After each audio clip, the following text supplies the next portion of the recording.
Good afternoon, everybody. It's Let's Talk NCAA from the UK. We're back. Off at these fucking clowns who were up top, they deserve an ounce. It's only worth it if you work for it. It's only worth it if you work for it. I won't stop till they hear me now. I won't stop till I wear the crown.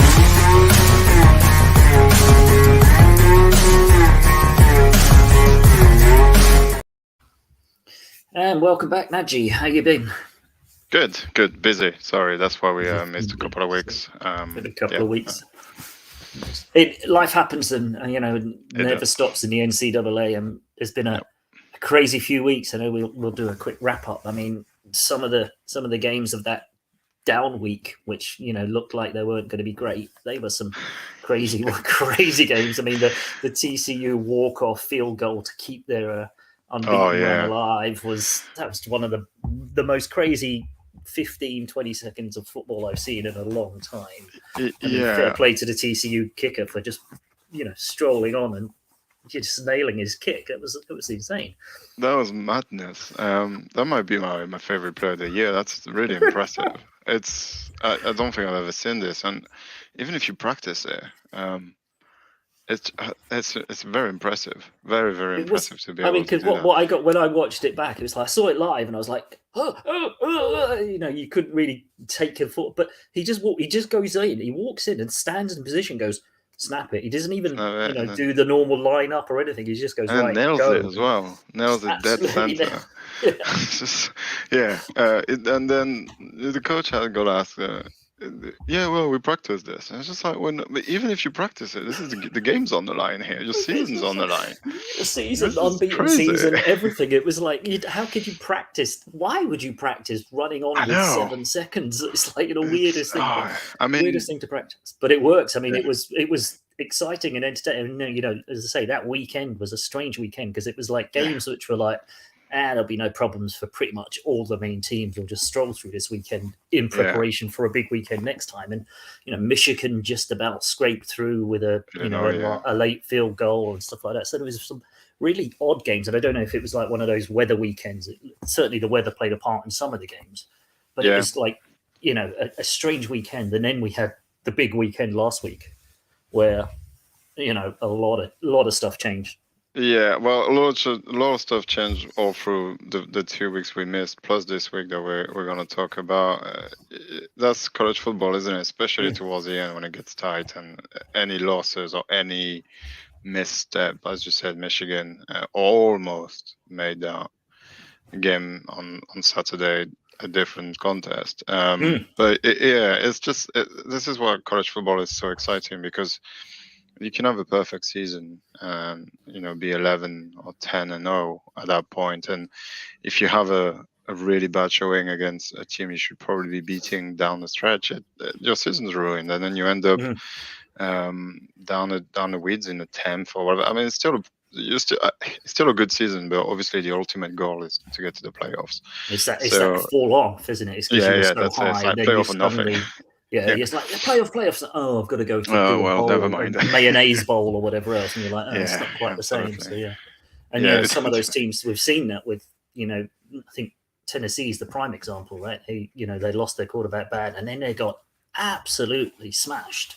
Well, they got smashed before they lost Head and Hooker, which that's the big thing, because I think they would have got away with it if it was.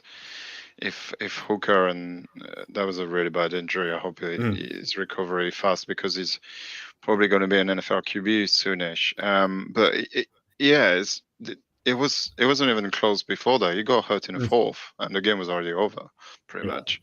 That was Spencer Rattler. Remember that guy? He was supposed to be the remember the Heisman, name? Heisman front runner.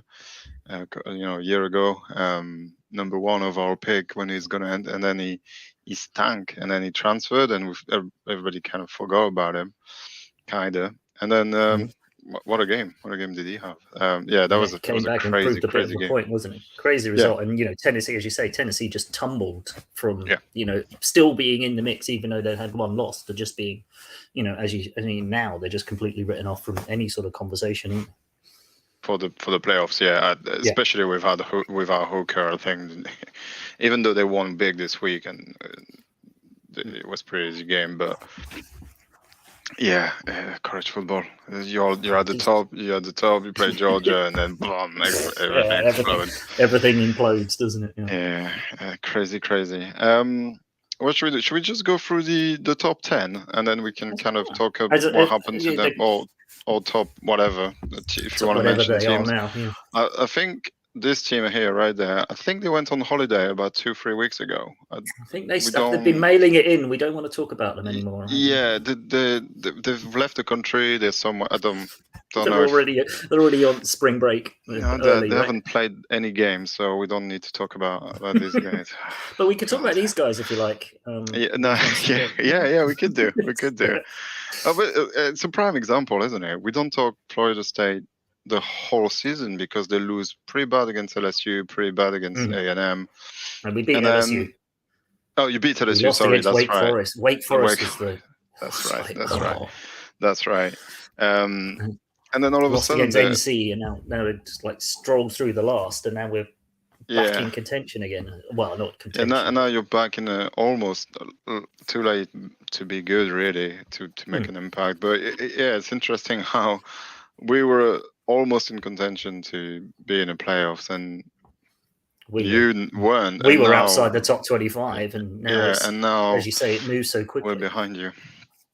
Crazy, according to the rankings, was it 14th and 15th now or something? 14th and 15th. I don't even think we should be in the top 25. That was disgraceful this week. Disgraceful. It's typical Oregon. We'll talk about them later. Let's go top, I suppose. Let's start at the top. Georgia. Different planet. Georgia doing Georgia stuff, right? Doesn't matter.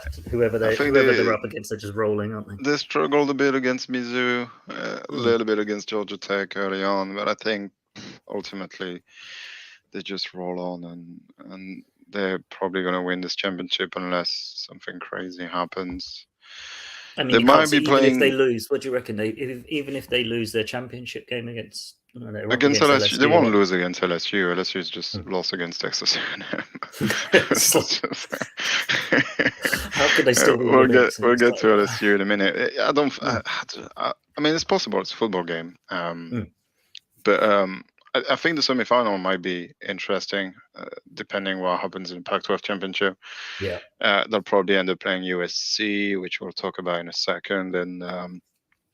There's a chance if things don't go well for Georgia and things go well for USC that they get clipped and then they don't make it to the national championship. But I just don't see it. It's an odd one, isn't it? And it's almost, it would be a shame in the grand scheme of things for a team like, Georgia, who've gone literally the season unbeaten, to somehow not be there. But, that's the nuances of the playoffs, and the last game against, championship game, they could get banged up, they could get an injury, or horrible things could happen, and they might not be in that final game, and that would be a shame for their season, because they probably deserve it on the and when it comes to the playoffs, every team is good, and they'll probably play the Heisman winner, I would imagine. So if he goes off and then they have a bad day at the office, sometimes team goes down, score touchdown first drive, and then you throw a pick six, and then on a kickoff, you fumble, and then you're 20 points behind. The Texans Chiefs from a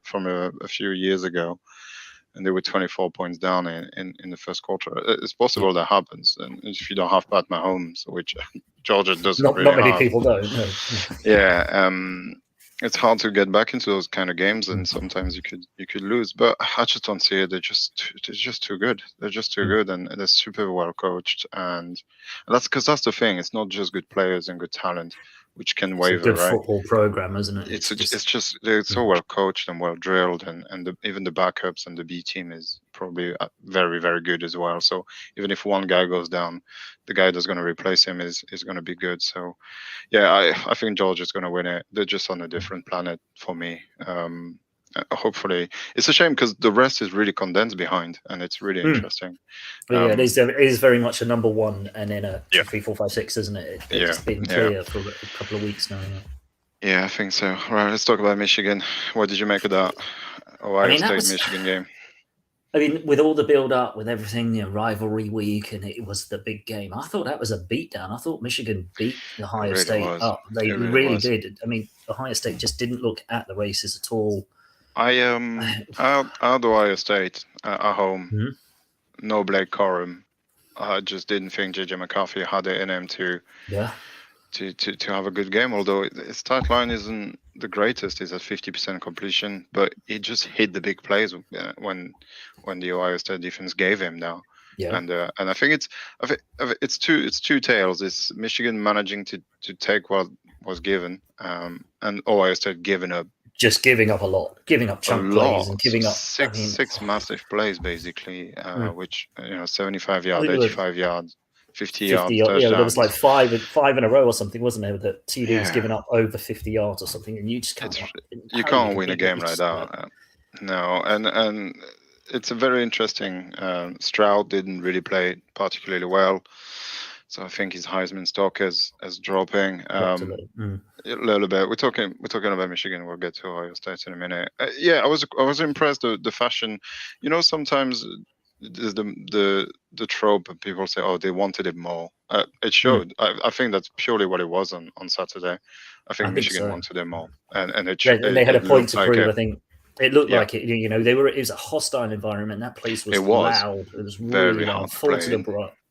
Very hard for them to play, as you say, missing their star running back, and they just came out and it was the sum of the parts kind of thing, wasn't it? That team, all of them, raised the game for it, took what Ohio State were giving them, which, as we just mentioned, the big chunk plays on occasions. Ridiculous, yeah.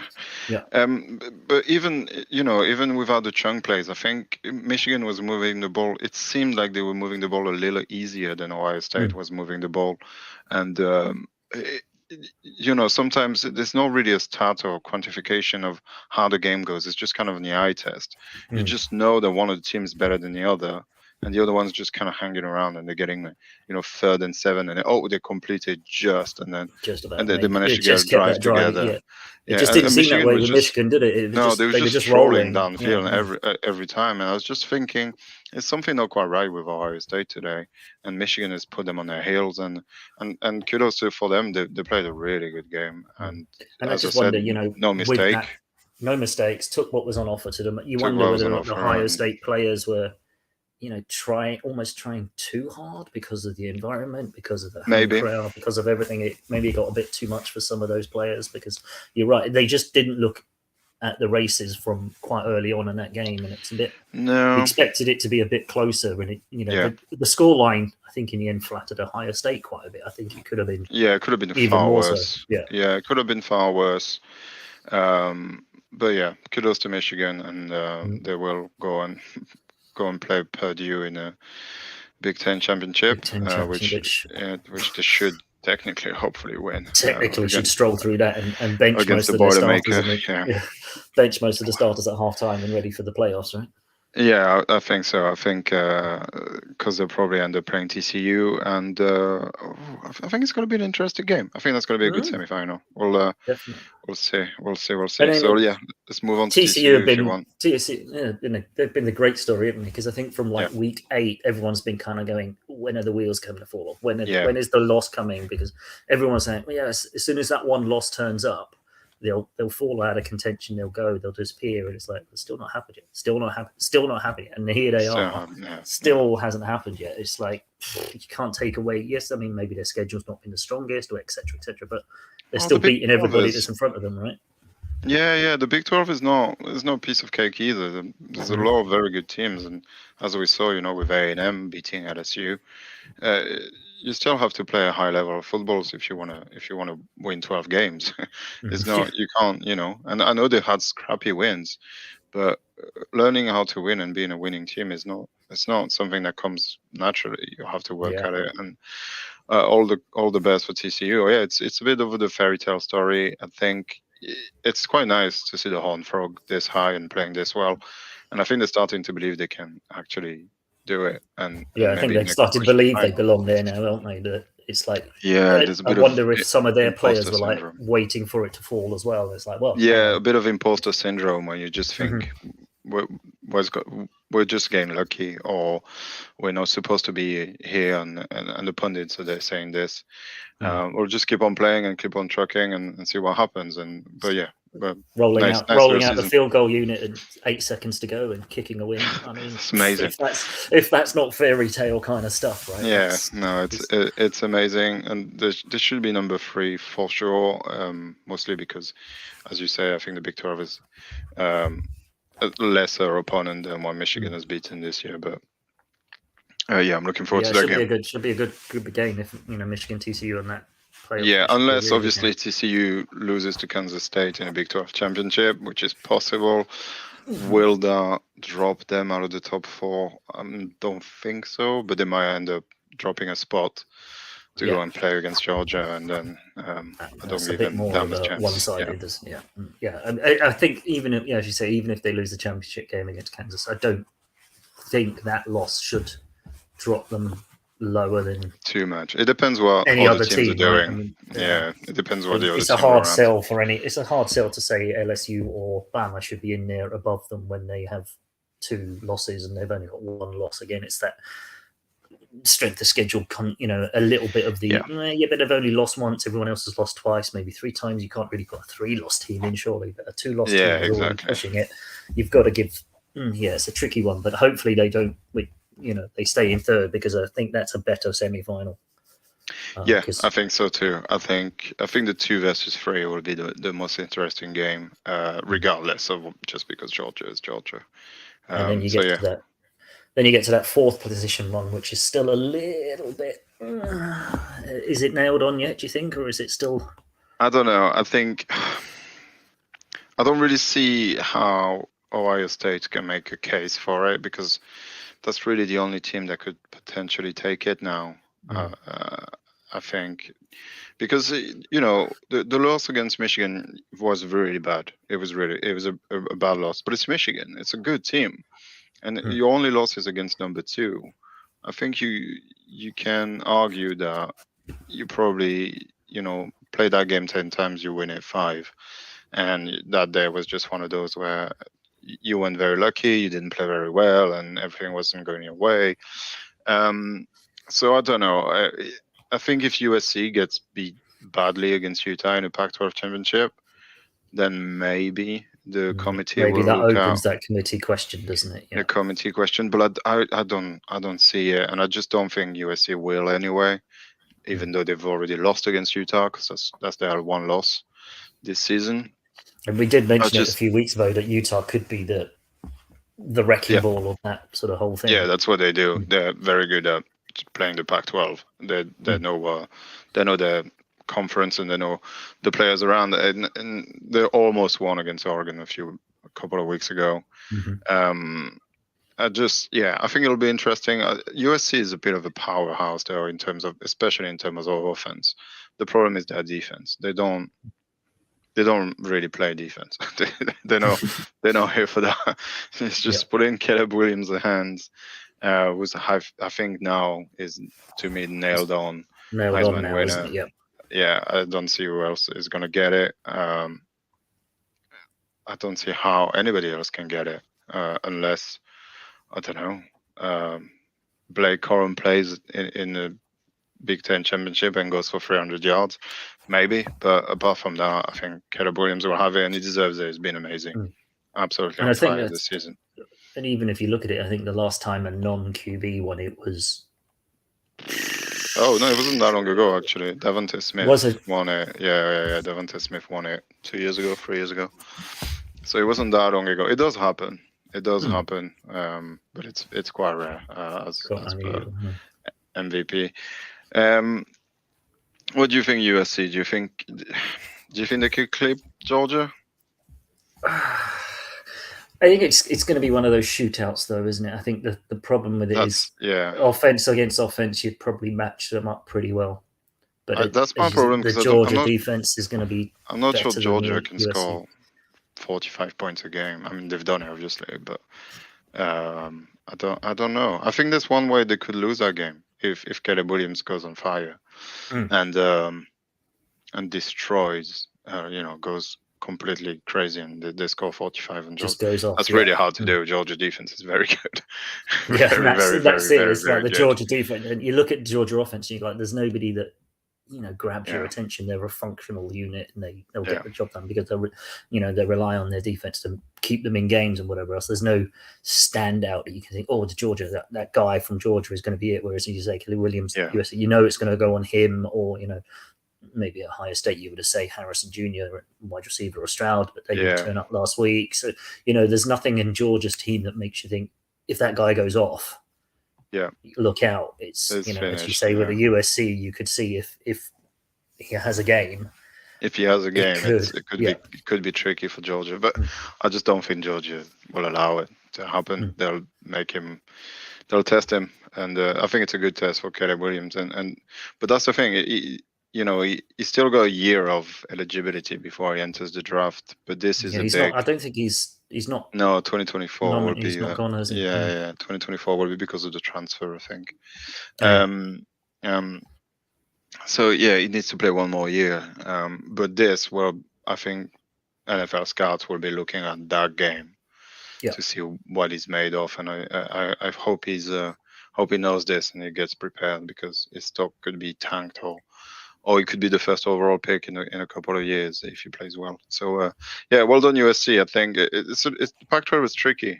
There's so many good teams, decent teams, and they all know each other super well. And despite having, I think, quite a weak schedule, they didn't play Oregon, they didn't play Washington. They only really played UCLA and Utah, and then they play obviously Cal and Stanford and all that, which aren't very good this year. But they won the games, so it's much like TCU. They've beaten what's in front of them, but maybe what's been in front of them hasn't been as strong as some of the others. Yeah, absolutely. And then we go number 5, Ohio State. Yeah, big letdown, but I still think it might just have been the 1 week. As I said, I think you play that Michigan Ohio State game 10 times, they probably win it 5. I would imagine. Probably split it, you would expect, but that may have just been they're a better team. They're a better team. It's just that it's college football. They just sometimes don't really care about defense. It's really interesting. We'll score more than you. We'll just score 50 points and you try and match it. It's a bit of a shame. I think Ryan Day is a little bit of a jeopardy. I mean, people are calling for his name because there was a bit of. It's Michigan, Ohio, isn't it? They don't like each other, and losing in that fashion doesn't go well for you. But I kind of agree. I think if you want to be a contender at the top, like Georgia's done, and Alabama over the years, you have to look better in the big games. And Ohio State has always struggled in big games. So, it's easy to beat. Is it a prime time curse of what you say about Minnesota in the NFL? Is that you get to a big game with Ohio State and then they freeze, or the spotlight's on you? Don't play well enough. So time for a change, maybe. Who knows? Time for a change, maybe. Well, there's been some crazy coaching hire that we've heard with the going to the Big Ten. The Big Ten is going to be interesting in a few years for sure. We're all going to Nebraska. I mean, because it's all changing, isn't it? Because USC and UCLA are coming over, so it'll be interesting. Very interesting. Do you think from your perspective, how is that going to impact on the conference they're leaving? Is that going to weaken it? Is it going to? I think there is. The Pac-12 is definitely going to be a shell of itself when those two teams go. Especially those two teams, they're kind of staples of the Pac-12. They play in a Rose Bowl. It's the West. It's very much where the kind of almost the figurehead of the Pac-12 for so many years. It's gonna be weird. It wouldn't surprise me if Oregon leaves to go somewhere else, or if some teams join the Pac-12. Some of these independent teams, or maybe some, I don't know. I think they waiting. I've read an article that they're waiting for the new TV deals to be done, to see what they get, how much money, the best place and what the best place to fish from. But they'll definitely rejig the Pac-12 after that, I would imagine. And hopefully some, Stanford or Cal or Utah State or Arizona State can step up and become a contender to make the division interesting. Because otherwise, it's just going to be basically Pac-12 North and Pac-12 South is just going to be boring, and not much of a contest at all. Yeah, I hope something happens because I love the Pac-12. I think it's the best right now. It's so condensed. So everybody's condensed good. And so just look at the top 25.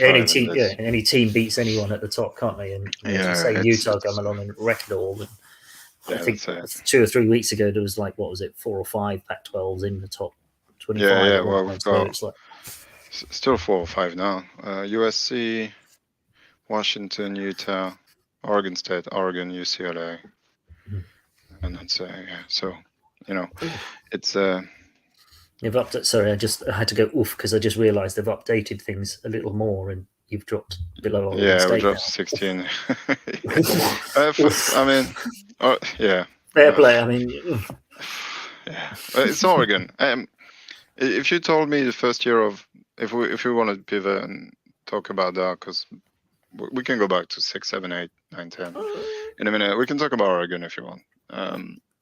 I don't mind. If you told me at the beginning of the season that Dan Lanning would finish 9-3, I think I would have taken it. First year coach, Bo Nix, we didn't know what it was going to be. He was terrible at Auburn, and the way things ended. I think I would have taken it. I think it's just the fashion in which it happened. Obviously, losing against Georgia first game is what it is. I mean, that's probably, in the longer run, hasn't looked as bad over the season because Georgia had this thing just gone on and on. I mean, it was a big loss, but it's the first loss, first week, so it hasn't looked as bad over the length of the season. But yeah, I agree. Especially week 1, literally the first game of the new head coach and the new regime, and then we lose against Washington, which they played really well in that game. I can't fault them for that. But it's just same again. It's just this SEC vibe.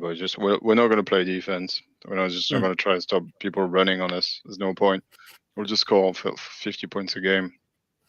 Didn't work against a very good Washington defense. Then managed to beat Utah. Yes. Yeah, finally righted the ship, made it fine. Yeah, righted the ship. Bo Nix on one ankle.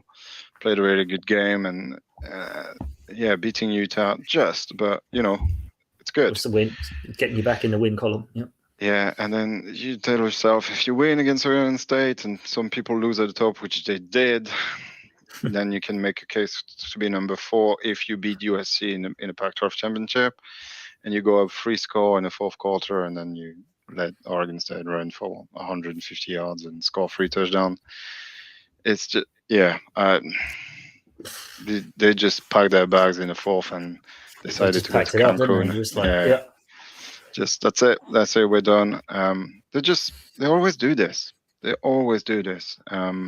But as I said, I think as a first year, new coach, new regime, new everything, I'll take it. It's better than what Cristobal would have given us. Look at where Miami is right now. They're 3-8. 4 if they're lucky. 4-8, 4 something like that. I'm not happy because of the way we've lost against Oregon State. I went to bed. I thought this game's over. I'm going to bed. 34-17. We're good. We're gonna win this probably 34-20 or something. And then wake up and it's what happened? And then you have to quickly go, what? Yeah, and then I watch our highlights and I'm just anyway.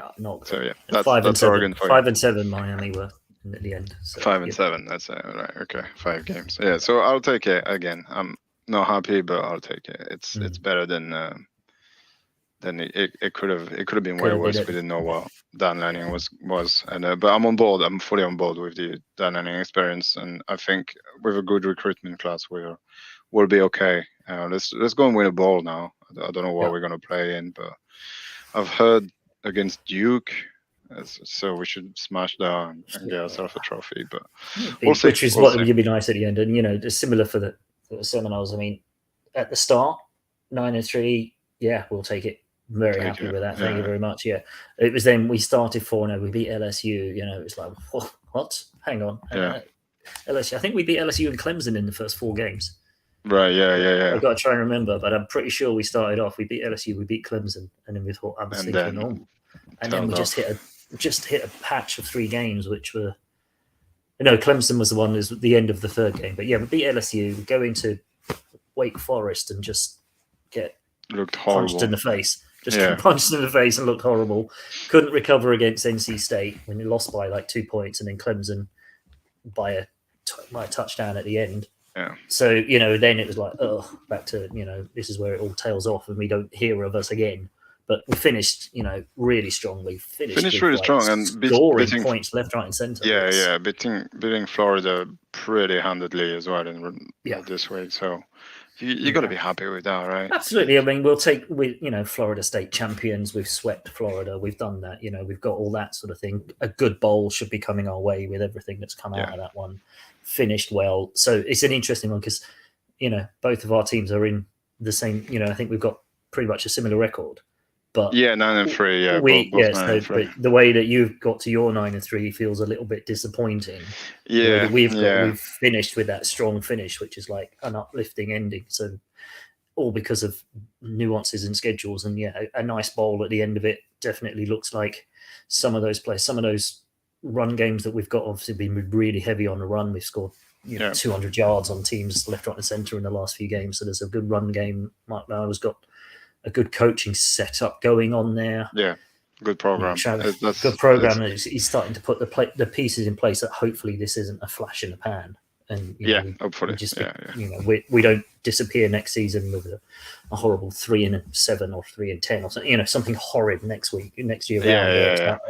It's just good recruiting, and that's what you want to see, and improvement next year, and try and creep up that top 5. And if we start off well, then not tail off, not hit one of those patches where it's like a team that should have beaten, and it's like in the end you look at the teams that we lost against, where they ended up. You're like, they kind of weigh heavily against our overall score, because I don't think they're not very good anymore. They didn't end up anywhere at all. It was like so that's what's killed us early, but finished with as I say, I think we scored 45 points in the last 5 games that we've played. We've put points on the board. We've looked good. It's all been comfortable games. So it's on the upswing towards the end.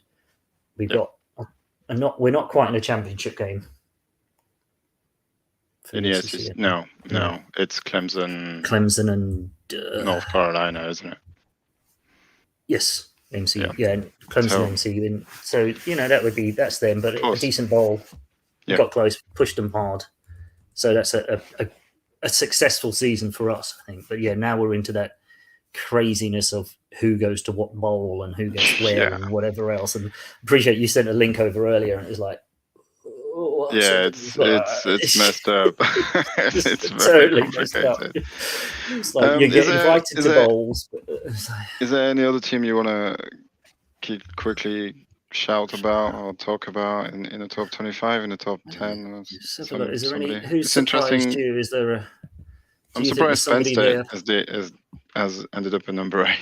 I didn't think that would happen. With 10-2. They've done that under the radar somehow. It's not been talked about at all the whole season. They've just hung around. I think Tennessee still being top 10, is that too high for them after? No, I mean, after the loss to Georgia, they rebounded and put 700 yards of offense in 3 weeks ago. We didn't talk about it, obviously, but I think they looked really good then, and then obviously they looked really bad against South Carolina. But then they rebounded again and scored 50 points this week, so on Saturday. So it's just dips and valley, and they knew their season was pretty much over after that loss to South Carolina. And they're still a powerful offense, higher than all those Cedric Tillman, the wide receivers. They're still there. They're still playing high level. These guys are probably going to get drafted quite high, I would imagine. And no, I don't have a problem having them this high. 10-2. One of those losses to Georgia. It's not that bad. Again, it comes in. Everyone's lost to Georgia. I mean, but Alabama still being 6th, too high. Yeah, same again. I think the one loss. They lost 2 games by 1 point. One. Yeah, you can't really ask much more than that. I think they're just in a bit of a lull, and Bryce Young didn't play quite as well as he should have, and but I don't have a problem having them number 6. I think they would probably. I would like to see Ohio State, Alabama in a Cotton Bowl or whatever it is that they're great bowl, wouldn't it? They're going to play. I think that's what it might. I think that's what it might be. If I look at this link, what is it? Cotton Bowl. The Cotton Bowl is the CFP committee that decide, so it won't be. So it could well be Ohio and Alabama, and if not, it'll be the Orange Bowl. So they'll play, either Clemson or UNC, probably in the Orange Bowl. The Sugar Bowl against Kansas. Yeah, TCU is in the semifinal, I would imagine. So that's where we'll be. I think I would like to see Ohio State, Alabama, and see what that might be a nice game to watch, a nice little bowl on New Year's Day or something. Yeah, just while you're recovering, that would be a nice one, isn't it? Yeah. Yeah, absolutely. Right. So that's pretty much it, I think. Anything else you want to talk about? No, it kind of covers everything. As you say, we're into that final sort of championship games. Yeah, everybody keep an eye out on where your team's going to end up and what crazy mayonnaise by whatever bowl they're going to play. Oil bowl or whatever it's called. Some of the names of those bowls. Tax accountant bowl or whatever. It'll be funny. Tell us where your team ends up. Those names are crazy. It's really funny. Good ones. I mean, as you say, it's championship week this week, but a lot of those championship games don't seem to, bear a lot of. As you say, the USC one is the one that could be interesting because of connotations. It's really not all that exciting. It really isn't. I think, Utah USC, which is on Friday night at 1 a.m. If people want to watch this, it's not Saturday. Don't get caught up. I sometimes get caught up like this. It'll be interesting. Utah's beat them already, but I think USC is really good at the moment. And the thing with USC is their turnover margin is at plus 20 in 12 games. So if they keep that luck and the turnovers happening, then there should be Utah, but you never know. That's the turnovers is sometimes the fumble doesn't bounce your way, and sometimes it does, as we know, as a 49ers fan. We had a good one this week. Very lucky. So I mean, championship weekend is usually great games, though. I think we're looking at the matchups now. We're like, oh, it's not great, it's not amazing, and it's going to be absolutely. Going to probably be a blowout weekend. Absolutely the best games of the year. To be honest, the Georgia LSU game should be a pretty good game. Yeah, it should be a good game because you never know. LSU can. They looked really bad against A&M, and then that's A&M we're talking about. You have to look really bad to look bad. Pretty bad season for them with 10-year coach and hundreds of millions of dollars going that way. I mean, K-State, TCU will be interesting because it's Big 12 championship and it's really close, even though I think TCU already beat Kansas State, didn't they? So I can't remember. I'm pretty sure they have. 38-28. I think Kansas State went up. It was like a last fourth quarter comeback and they scored 10 points. That's interesting. The UCF Tulane game that's going to be fireworks. That's going to be a good game. I would like to go and see that. That'll be pretty good. It doesn't make any difference in terms of playoffs or whatever, but that'll be a great game. And UCF is joining the Big 12 next year, so big. Something to keep an eye on then. Something to keep an eye on. And then 1 a.m. on ABC is the Clemson North Carolina. I think actually that's probably going to be a good game too. It's just that Clemson really doesn't have a QB, and it's showing. It's just weird. It's weird seeing Clemson so used to Trevor Lawrence just winning games. We're just winning games for them, and now just winning games. It's just not happening right now. 3 years, and then DJU is just not good at all. I Purdue, Michigan's not going to be fun, I think. No, but you never know. The Boilermakers are. It's a championship. They might show up and punch them in the mouth, and Michigan won't like it. We never know. Yeah, I mean, Michigan could be flying high after last week and just be like, Yeah. whatever. Yeah, exactly. Oh, playoff and forget yeah. about it, and then lose in a bad fashion. It's totally possible. Yeah, absolutely. But yeah, this is usually my favorite weekend of college football, the championship weekend, because it's all electric, and then. But just because how Oregon lost, I'm so deflated. Still down. But and then the week after, we've got the anomaly of the Army Navy bizarre game that that weird thing that they do. Game that they love it. They put so much emphasis on it that the amazing the special kit. jerseys, the kit. Have you seen them? There's I think the Navy really are doing weird. NASA or something, aren't they? And it's really cool and really weird. And it's just like, well, why are you guys playing football? You're just going to join the army in 2 months anyway. What's going on? What's going on? It's just very bizarre. It's just a case. I think it's just a case of the army and the navy. They in the stands. I think it's just a case of a big fight. I think. It's a pre-joining up fight for them. I think. Well, I think, and if you learn about football and the army's actually a sponsor of the NFL. They pay the NFL to fly all those jets above stadiums, and you're just thinking it's a little crazy the army's paying the NFL to be able to fly things, and it's just a showcase. It's just one of those, like come join the army and fly airplanes. Yeah, look at what we got. This is super fun, and this is what we do, and so it's just a big advertisement for them, isn't it? It's a big advert, in America, the army is obviously massive. It's a big part of what they do. Mm-hmm. Whether you agree with it or not, it's always a good game though, because those kids they don't like each other. There's a rivalry. It's one of those rivalries that you don't have to build up like rivalry week. It's like it's Army Navy. They just don't like each other. Yeah, just watch the game because it's fun to see people hate each other and play football against each other. Smash each other, really. Yeah. There's a lot of feeling that goes into some of those hits. Nadgy, it's been cool. Nice to catch up with you, buddy. I know we've got to shoot off. Till next time. No worries. Thanks for watching, everybody. Bye for now. Bye-bye.